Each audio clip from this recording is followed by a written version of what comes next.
Jesus talks about asking it will be given to you, but he doesn't specify to what degree. So if I ask for a Ferrari, I'm pretty sure I'm not going to get one. Again, it's that thing where there's got to be a line somewhere and it's not clear where that is. It's almost like it would be better if it said, ask and you will receive, or whatever it was, with a little footnote saying, subject to your request being reasonable. Today is kind of a big day because I've actually managed to read 2 chapters for a change. So this is chapter 6 and 7 of the Gospel of Matthew, and this comprises the second half of the Sermon on the Mount, carrying on from last week's video. It starts with something I really like, actually. Basically, it says no virtue signalling. I mean, in a very waffly, long, biblical kind of way. But basically, if you're going to do anything, don't do it with the expectation of trying to show off, that sort of thing. It talks about if you do that, then God knows, and you basically, that's your reward, you're done. And you're going to do much better if you actually do things sort of secretly, that sort of thing.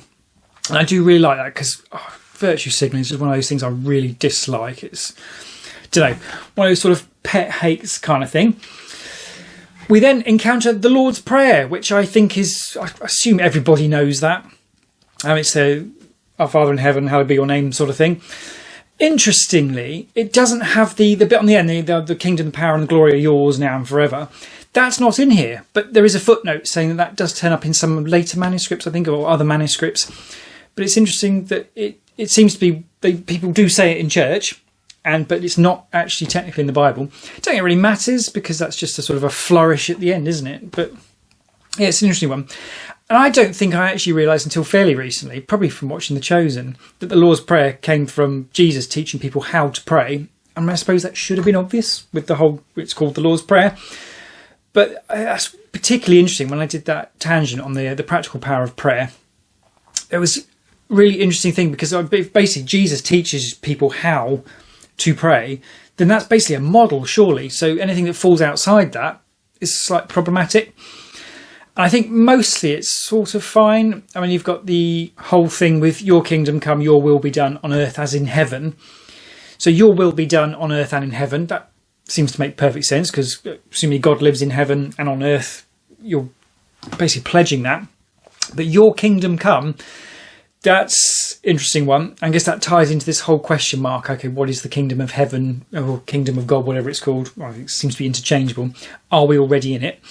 I think we'll come back to that. It does, though, talk about forgiveness of other people in the sense that forgive us our sins as we forgive those who sin against us. Fine, nice, easy words, as it were. But Jesus makes clear that that's not just a casual bit of wording. That's if you don't forgive other people, then you can't be forgiven. Which I guess makes perfect sense, doesn't it? I mean, it's why would God give you a gift that you're not prepared to give to someone else? But yeah, that's forgiving people that's a big ask in a lot of cases, isn't it? And I don't really have anything dramatic in my life to forgive anybody for, but there are definitely some people who really do. And asking them to forgive that is, it may not even be possible, perhaps, to some extent, but I guess that does tie into a lot of this stuff, that Jesus raises the bar so high that actually a lot of it isn't going to be achievable. Jesus also says that when you pray, don't babble, which is, well, I suppose that makes sense. I mean, I guess that ties into the idea the Lord's Prayer is, it's very concise. It covers a lot of ground very quickly and efficiently. So there shouldn't be long, waffly prayer type things, but it talks about that sort of thing being a little bit pagan as well. So there's obviously a lot to how you're supposed to pray. There's then a slightly awkward bit where God basically, what does he say? Jesus says, you cannot serve both God and money, and says that the generous will be full of light. So we're very much back to a lot of metaphorical stuff. It's such a difficult one, this, isn't it? Because in this day and age, if you have no money, you are in trouble.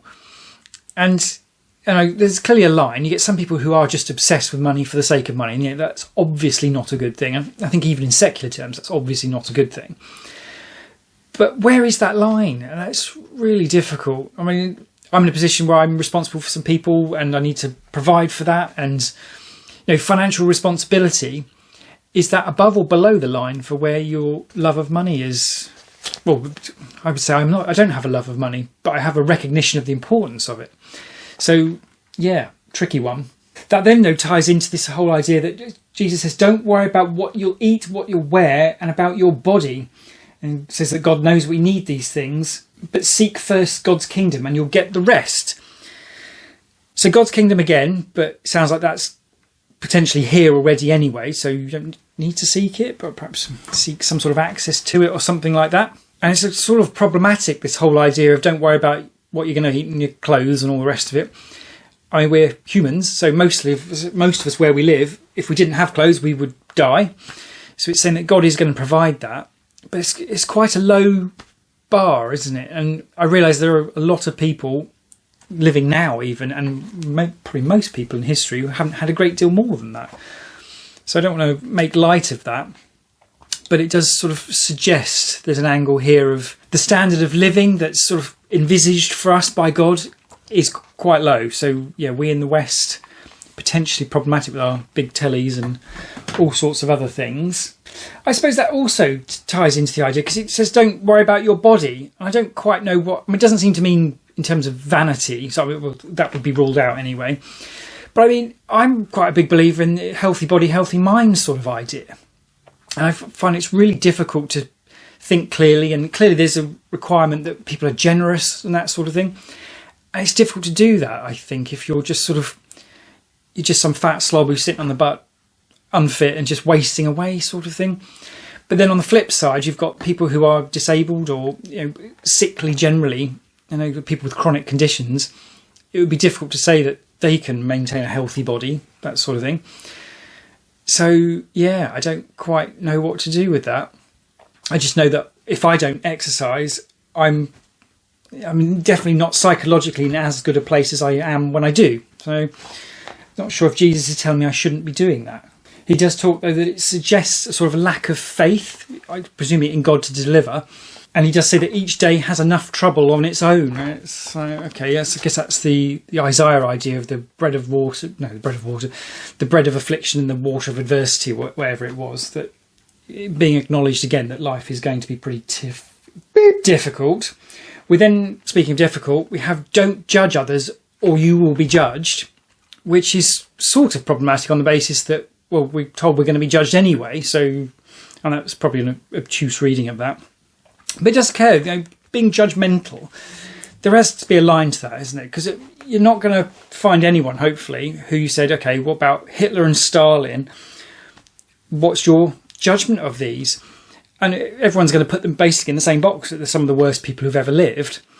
So if that's okay at that level, where is the line at which point you're just being judgy for the sake of being judgy? Yeah, and perhaps some of that is just the left brain problem, I suppose. And it's just never clear and specific enough, but then it's very difficult to convey complicated ideas with specifics anyway. So, yeah. Although the way some of it's worded, it does almost sound like you will be judged by your own standard, as it were. I recall there's an episode of Red Dwarf, the Inquisitor episode, where it's a sci-fi comedy, but they're each judged by themselves in this really weird metaphysical kind of way. And the two useless ones actually pass the test because by their own standards they acquit themselves. And the two who you thought might have been okay actually were scheduled to be wiped out. And that's an interesting idea, that you judge by your own standard, but then it's very relative, isn't it? And I guess there would seem to be some unfairness in that, or perhaps you could argue that it resolves the unfairness. If you're stupid and a bit useless, you measure yourself by your own. I don't know. I mean, because some people are capable of more than others, aren't they? So it would make sense, I suppose, that you can hold those more capable people to a higher standard or something like that. We then have another example of where the metaphorical stuff gets kind of difficult. And Jesus says, don't give sacred things to dogs or pearls to pigs. They will trample and may tear you to pieces. Okay, yeah, so what's a pearl in this context? And it's, a sacred thing is maybe easier, but maybe not. A sacred thing might be considered virginity, but it might not. And it's so difficult to know how this stuff translates into actual practical terms. And I find that incredibly irritating. Albeit, I do sort of understand the idea that if you're conveying big ideas for everybody for all of time, then it makes sense to be broad, but it does invite a lot of argument. But then perhaps some of that argument is part of the process of discovering God's kingdom, that sort of thing. We then come on to this interesting part. Well, it's all interesting, isn't it? But Jesus talks about ask and it will be given to you. Seek and you will find. Knock and the door will be opened. But he doesn't specify to what degree. So if I ask for a Ferrari, I'm pretty sure I'm not going to get one. And nor should I, obviously. But again, it's that thing where there's got to be a line somewhere and it's not clear where that is.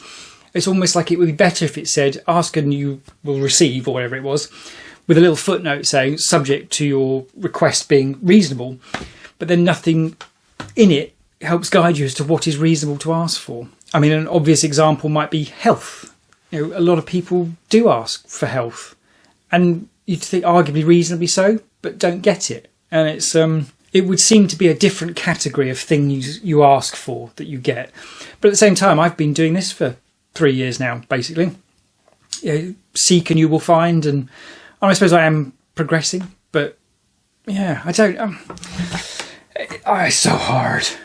We then have Jesus talking about there's a small gate to life, which I assume in this context means everlasting life, and a big wide gate and road to destruction. That's interesting. I mean, it sounds like a sort of filter system to some extent, but it could also be illustrating that it's much easier to actually end up down the wrong road. And I guess that ties into the idea of sin not being naughty deeds, it being misplaced aim. So if it's a small target for the road to life, assuming it's easier to miss, so you've got to be more careful or something like that. And if you're aiming for the wrong thing, then you'll probably end up there, which would seem to tie up quite well with human nature, as it were. He talks about fake prophets you will know by their fruit, and saying that bad trees don't give good fruit and good fruit don't give bad trees. You know what I mean? And he says that the bad trees will be thrown on the fire. I guess this is more of this hell idea. But that does sound more like annihilation, doesn't it? I mean, if you get a bad tree and you throw it on a fire and you burn it, you go back the next day, it's not there anymore. So it's not a perpetual fire or anything like that. So very metaphorical, but does seem to lean towards, in the hell debate, that it's destruction and annihilation rather than torment. Very interesting bit. Jesus says that not everyone who says, Lord, Lord, will get into the kingdom of heaven. Is it kingdom of heaven? No, will be saved, sorry. Which seems like it's blatantly saying there are bad Christians, which is interesting. It's so interesting, actually. I'm planning to do a tangent on this because this is an objection that's coming up a lot, that people who are sort of interested through some of the discussions here and the rest and their own, but don't want to identify as Christians. And it's because of the perception of what Christians are, or what Christians are like on average. I guess maybe I've got a sort of slightly biased thing because I've met lots of Christians and mostly they're wonderful.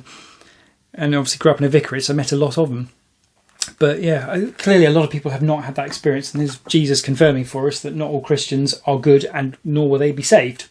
He also says putting his words into practice is to build your house on a strong foundation. But again, difficult to do when the words he's saying to do are things that are impossible for us, like don't be angry at your brother. It's like, well, you don't have much say in that, do you? It ends anyway with the interesting angle that the crowd seems to spot that Jesus isn't teaching as if he's teaching someone else's rules. He's teaching as if he is the one setting them, which I think goes more to saying who he is than his Son of Man title or Son of God, whatever. But it's interesting that he does sort of simultaneously relax the rules but raises the bar at the same time. So it's not a throwing the Old Testament out, but it does seem to be a building on it and raising that bar. So it's very interesting. I think I've come out with more questions than I started with, albeit actually this kingdom of heaven thing I think I'm making some progress with. And it occurred that perhaps a good way to think of this is that I happen to live in the kingdom of Charles III, and it doesn't really make much day-to-day difference to me. And that's probably a little bit naive. If we didn't have the monarchy thing, and perhaps things would be different. But you know what I mean, on a day-to-day basis, it doesn't really make much difference to me. And I'm trying to work out this kingdom of heaven. Is that Jesus' death and crucifixion brings about the kingdom of heaven, in which case we're in it now, and it seems a bit crap because it's like normal now. But I think that is the right way to be looking at it. That does seem to be, more I've read around this and thought about it and the rest of it, I think that does seem to say, but it's only the kingdom of heaven, only, in the same way as I live in the kingdom of Charles. It doesn't mean necessarily, or doesn't have to mean surely, that everything's suddenly wonderful and this is heaven. It just means that Jesus has done something which makes the death and resurrection even more interesting, that if it's true has brought around about a different environment or something like that than was the case prior to Jesus' death and resurrection. Yeah, something like that. We will go on anyway, because we'll find the more we soldier on, the more we find answers, generally in the big picture, slowly. But yeah, the Sermon on the Mount is brilliant, with lots for us to think about.